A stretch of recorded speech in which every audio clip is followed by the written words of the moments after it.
आँखी बोले मन के बाती, छुप नहीं पाए मोर प्यार। लाज शर्म सब छोड़ दी है, तोर ऊपर सब हार दी है। एक चिनगारी माया के मोर जिया माँ सुलगा दे हो। माया पीरीत के रोग धर ले, इलाज तोर हंसी माँ।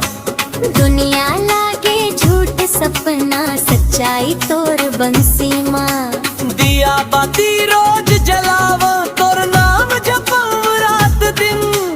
तोर बिना ये मन नहीं माने, ते हंस मोर आखरी गिन।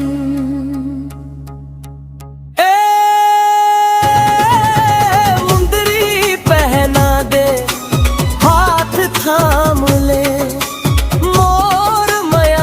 धागे ए तोर नाम में। मैं तो जानत रहे वो, ते बस के हंस मोर हर एक सांस में।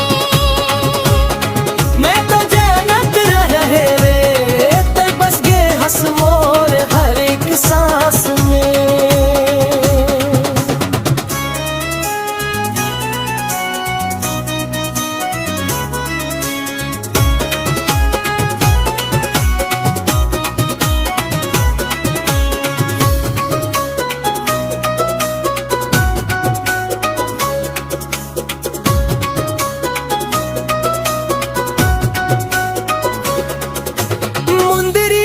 पहना के वादा कर थो, तोरे संग जिंदगी निभाऊं मैं तो जानत रहे वो,